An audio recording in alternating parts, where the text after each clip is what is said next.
악의 열매가 있기 전까지 악한 자도 행운을 누린다. 악의 열매가 익으면 그때 악인은 죄악을 받는다. 선의 열매가 있기 전에는 선한 자도 고통을 겪는다. 선의 열매가 익으면 그때 선인은 공덕을 누린다 했습니다.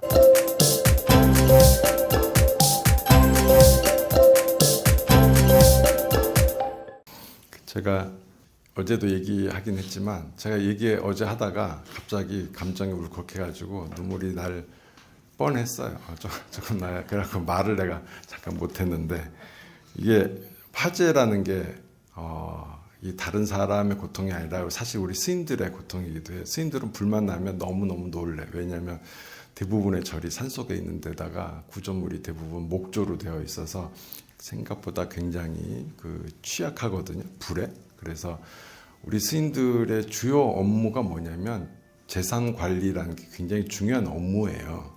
그래서 주지 스님들이 갑자기 돌아가시거나 그러면 그 시간을 두지 않고 재산 관리를 임명하게끔 법적으로 돼 있어요. 누가 되었든 그런 식으로 해서 이런 관리를 하는데, 그리고 실제로 우리 스님들이 살다 보면서 화재를 여러 번 겪어요. 제가 불을 끌어 나간 것만 한 5번 정도 되고, 우리 절에도 사실은 불이 날 뻔했어. 내가 막 주지를 와갖고 며칠 안 됐을 때인데, 지금은 내가 그날 이후로 모든 절에서 내가 다 치웠는데, 옛날에는 성냥으로 불을 켰잖아요. 성냥으로 불을 켜고 하니까 꺼진 성냥을 어딘가 넣어야 되잖아. 불단에 그게 있었어요. 근데 이게 작은 휴지통 같은 거 느낌이라 그런지 사람들이 거기다가 비닐도 넣고 휴지도 넣고 막 그러더라고. 그 전까지 탈이 없었지만 이게 단이 이렇게 돼 있잖아요. 그러면 거기 성냥을 넣고 그걸로 밀어 넣어놨나 봐. 그러니까 거기 또 휴지가 또 들어 있었나요? 불이 이렇게 탄 거야. 그러니까 단이 나무인데 그 밑에 불이 피오르니까 탄 거. 이쪽에 자국이 있어요. 그냥 두고 있어. 왜냐하면 내가 그걸 보면서 정신 똑바로 차려야 되겠다. 내가 화재 같은 거 절대 안 나도록 늘 관리를 잘해야 되겠다 하는 마음이 계속 있기 때문에, 실제로도 내가 주지를 사던 도리사에서도 불이 났었고, 사실 내가 그때 외출하다가 돌아왔는데 우리 절 산이 불로 덮인 거예요. TV에서 요새 보여주던 그런 영상이 눈으로 보이니까 그냥 뭔가 망했구나 이제 그런 내가 책임자니까 내가 법적인 책임을 져야 되겠구나. 내 잘못이면 감옥을 가야 되겠네. 이제 어떤 보물도 있으니까 그거 훼손에 대한 책임을 져야 될 거 아니야. 돌아가 봤더니 정말 기적같이 법당 옆으로 시작이 돼서 올라가 버렸어요. 누가 했는지는 모르겠지만 거기가 그렇게 해서 절이 보존이 됐습니다. 다행히 감옥은 가지 않았고요.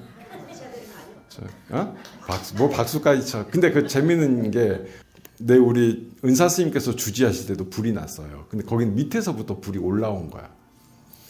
불이 올라오면 어떻게 되겠어요? 절까지 오잖아요. 이쪽 편 능선, 우리 절은 항상 그 건물을 지을 때 어느 곳에 터를 잡냐면, 여러분들 좌청룡 우백호라고 들어보셨어요? 그거를 보면서 해요. 그럼 이쪽에가 좌청룡, 이쪽이 이제 우백호 이렇게 해서 이렇게 언덕이 져 있어야 돼. 근데 왜 그곳에 하냐? 바람을 막아주면서 재난을 막는 거야. 그 다음에 좌청룡 우백호가 능선이 2개가 서 있으면 거기에는 항상 물이 있다. 그러니까 물이 있어야 사람이 살지. 그러니까 풍수라는 게 굉장히 그런 면에서 보면 과학적으로 이쪽에 능선까지 오다가 거기서 끝났어요. 절로 안 왔어. 그래서 도리사는 2번의 화재를 경험했으나 잘 마감이 됐다. 그것도 부처님의 가피가 아닌가 그런 생각이 듭니다. 이번에 고은사가 화재가 또 났잖아요. 그래서 스님들은 최종적으로 탈출하면서 불길이 너무 세고 바람이 너무 강한 관계로 끝났구나. 모든 것은 다 소멸이 됐구나 하는 마음으로 탈출을 했고, 이제 최종까지 물을 뿌리고 계셨어요.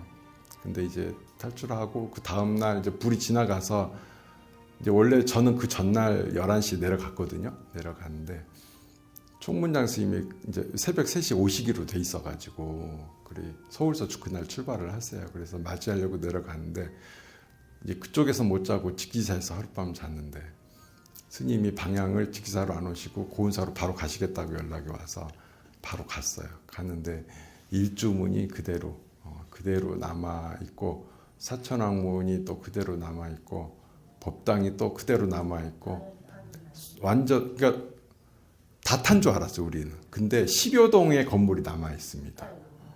지금은 어떠냐면 그 다음 날부터 바로 스님들이 목탁을 치기 시작을 했고요.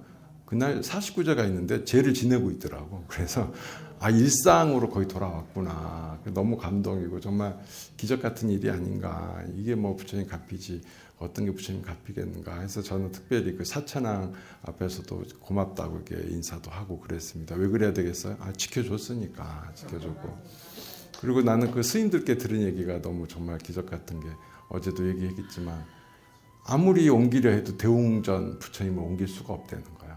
양쪽에 부처님들은 불보살님들은 옮겼는데 아무래도 안 움직이더래. 수많은 사람이 달려들고 기계까지 동원을 했는데로. 그래서 포기하고 떠나갔는데 돌아왔더니 온전히 살아계시다는 이야기에 정말 그게 너무 큰 감동이었습니다. 그래서 우리 스님들은 그런 화제가 나면 다 굉장히 잠을 설쳐요. 놀래고. 왜냐하면 다른 절 얘기가 아니거든. 우리 절 얘기고. 해인사에 있을 때도 산에 불이 나가지고 불 끄러 갔어요. 근데 여러분들 사람으로 불 끌 것 같아 못 꺼요. 내가 보니까 사람으로는 못 끌 것 같아. 요새 헬기가 있으니까 다행히 끄는 거지. 그리고 또 이런 상황에 인간이 어찌 할 수가 없는 상황이 되면 불보살님께 의지하는 것이 제일 좋습니다. 괴로워만 한다고 어떤 것도 변하지 않아요. 보이지 않는 힘이 또 굉장히 크게 작용을 하기 때문에 또 많은 분들의 또 그런 간절한 마음이 국민들이 전부 다 같은 마음이었던지 화제는 어느 정도 95% 이상 잡혔고요. 소방청에서 이제 다 잡혔다고 얘기하는 거는 그 주불이 잡혔다는 거고 주불 끝나고 곳곳에서 연기가 나요. 왜냐하면 속불이 있는데 대략 10일 이상 걸립니다. 그거 꺼지는데 비도 한 이틀씩 푹 내리지 않는 이상은 그 잔불은 꺼지지도 않아요. 그래서 사실은 바람이 불지 않도록 지금은 기도를 해야 되고 바람이 세게 부는 순간 다시 시작됩니다. 다시 시작돼서 사실은 그렇게 껐다고는 할 수 없지만 그래도 큰 위기는 벗어난 게 아닌가 싶습니다. 그러다 보니까 사실 우리가 지금 의성에서는 제가 이제 대표이사로 있는 대한불교 조계종 구호단이 가서 이제 구호 물품 총괄을 다 맡았어요. 그러니까 그쪽 지역으로 오는 전국의 수많은 곳에서 구호단체들 또 뭐 지자체에서 구호 물품이 올 거잖아요. 우리 재단이 총괄로 맡아달라 해서 공무원분들이 다 맡아서 분배와 또 소방관들에게 물건 전달하는 것들 전부 다 저희가 다 진행하고 있습니다. 그리고 거기에는 우리나라 또 최초로 동물보호협회하고 같이 이름이 바뀌었던데 제가 갑자기 이름 바뀐 건 모르겠네요. 그럼 거기하고 같이 반려동물 임시보호소를 준비를 했습니다. 그래서 동물과 함께 그곳에 와 있는데 또 그분들은 직접 너무 소중하니까 안고 지내고 싶은데 옆 사람은 또 싫어할 거 아니에요. 단체로 같이 있으니까. 그래 놓으니까 저희 보호소에서 저희 자원활동가들이 돌보고 있습니다. 거기는 이제 프라미스하고 같이 하는 기관이고요. 공동으로 같이 하고 있습니다. 그리고 청송에도 프라미스가 이렇게 해서 꼭 필요한 물품을 컨시어지로 이렇게 포장을 해서 지금 하고 있고 그 의성에 또 아동 보호 쉼터가 있어요. 한 30명 정도가 있는데 그 아이들이 이제 너무나 놀래서 도망왔고 그러니까 그 아이들이 되게 놀랬잖아요. 어른들하고 또 다르잖아요. 그래서 아이들을 위한 심리치료 프로그램을 지금 진행할 예정입니다. 그래서 많은 분들이 도와주고 있어요. 그래서 우리 재단은 대부분의 불교계에서 도와준 것들은 저희 재단을 통해서 나누어질 거고요. 그리고 민간에서 오는 것들은 우리 프라미스를 통해서 지금 하고 있습니다. 프라미스에 후원해 주신 분들 중에 되게 유명한 게임이 있는데 그 게임에서 내가 이름이 생각이 안 나네. 감사 인사를 해야 되는데 기억이 생각이 안 나네. 아무튼 그거 말고 또 그 NCT SM 보이그룹의 NCT라고 있어요. 혹시 아세요? NCT 도영 군입니다. 5천만 원을 기부를 해줬습니다. 그래서 그것도 잘 쓸 계획에 있고요. 어쨌든 많은 분들이 지금 성금이 답제해서 잘 쓰여지도록 하겠고, 그분들은 사실은 제가 그분들하고 대화도 해보니까 진짜 집이 불타신 분들이 너무 많고요. 소도 우사에 소도 죽었어요. 소도 죽고 또 트랙터도 가고, 그 트랙터 되게 비싼데, 그래서 실제로 그 개개인의 피해가 입은 게 너무 커서 어떻게 보상을 해야 될지 앞이 좀 막막한 상황입니다. 저는 이제 청송에 갔을 때는 점심때가 돼서 식당에 가려고 했는데 거기가 대피 명령이 떨어진 지역이라서 식당이 문을 하나도 안 연 거예요.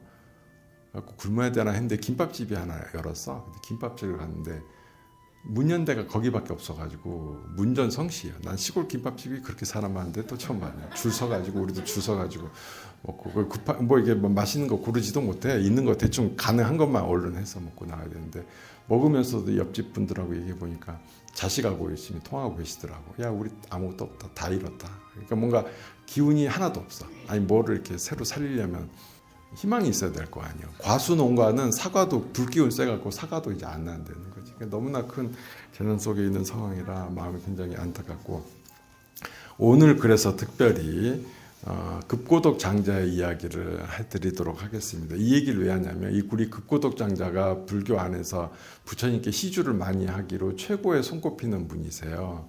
그래서 절도 큰 것을 굉장히 많이 짓고 많이 했는데, 이분이 시주를 너무 많이 하고 부처님만 뵈면 뭐 기부하고 그랬는데, 그때 당시로 치면 억만장자거든요. 나라의 최고 부자였으니까. 근데 사업이 어려워져요. 사업이 어려워져서 실제로 부처님께 시주를 하려고 해도 돈이 한 푼도 없는 지경에 처했습니다.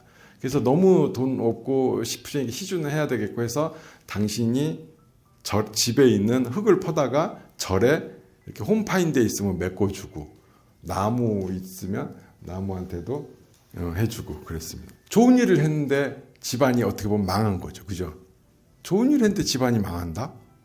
이게 되게 안타깝지 않아요? 이거 어떻게, 그 사람들이 또 비난하기도 좋잖아. 야, 부처님께 시제도 아무 소용없다. 야, 다 망했다. 뭐 이렇게 하면은 얼마나 안 좋은 얘기가 돌아가겠어요. 이제 그 당시에 그 집에 신이 하나 살고 있었어요. 그 집에. 우리로 치면 성주신, 집 지키는 신을 한국에서 뭐라 그래요? 성주신이라 하잖아요. 성주신이 거기 있어서 그 성주신이 사람들의 마음을 그대로 전해준 거야. 그 급고독 장자한테.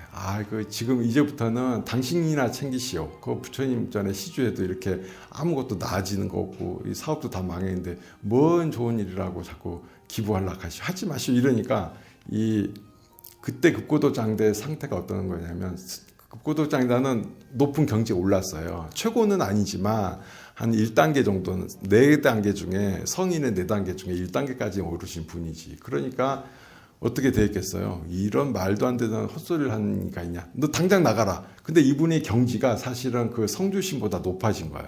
그러니까 꼼짝없이 도망을 간 거지. 쫓겨나서 오갈 데가 없어. 집이 있어야, 새 집을 지어야 글로 갈 텐데 오갈 데가 없어. 그래갖고 이제 하늘의 신인 제석천 하느님한테 딱 가가지고 이렇게 얘기하는 거.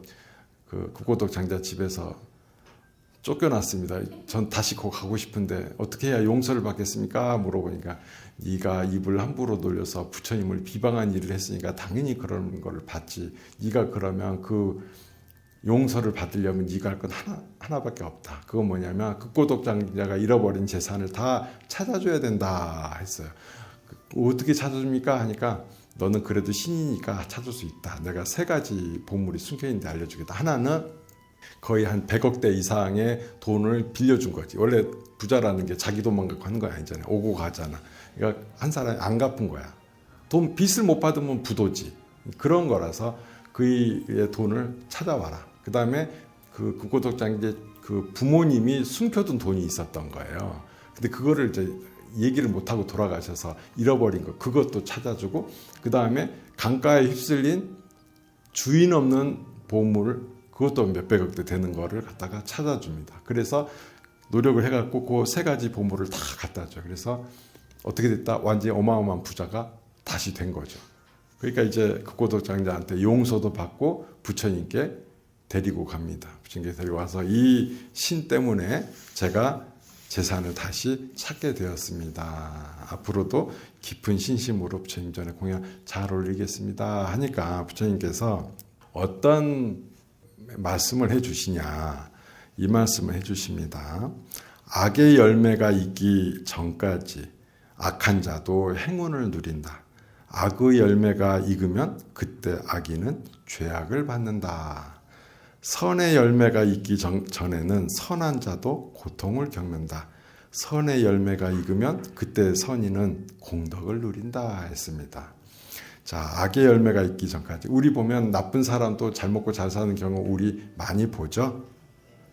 하지만 그이는 무조건 고통을 받게 되어 있습니다. 여러분들이 벌하려고 굳이 나설 필요가 없어요. 그이는 금생에 자기가 스스로 한 죄에 대한 반성의 과보를 받고 다음 생에는 지옥의 고통을 받게 됩니다. 그래서 여러분들은 그저 그 사람들이 받을 다음의 고통에 대해서 혀를 끌끌 차며 안타까워하고 불쌍히 차라리 여겨라. 여러분들이 나서서 그이들의 벌주려 할 필요가 전혀 없다는 것입니다. 두 번째, 선의 열매가 있기 전까지 선한 자도 고통을 겪는다. 우리 착한 일을 했는데도 집안이 흉사가 있고 또 좋은 결과가 나오지 않고 그러면 얼마나 우리가 좌절하고 마음이 힘들고 괴롭겠습니까? 이것도 마찬가지로 걱정할 필요가 없습니다. 선의 열매가 있게 되는 순간 다 가득 차야 돼요. 있게 되는 순간 공덕은 분명히 우리에게 돌아오게 되어 있습니다. 그래서 선한 일을 하고 있다. 내가 착한 일을 하면서 살았다. 라는 마음이 드신다면 여러분들은 무조건 잘 될 겁니다. 무조건 잘 돼. 내가 혹시나 안 될 거 걱정할 거 없습니다. 지금까지 쌓았던 그 공덕 탓에 여러분들은 무조건 잘 될 거니까 기쁜 마음으로 지금을 살아가신다면 충분합니다.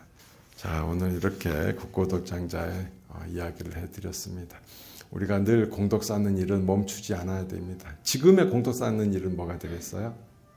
내가 기부하지 않았다면 그 화재 피해자들을 위해서 기부를 하고 후원을 하시면 충분히 그 역할을 다 하신다 할 수 있겠습니다.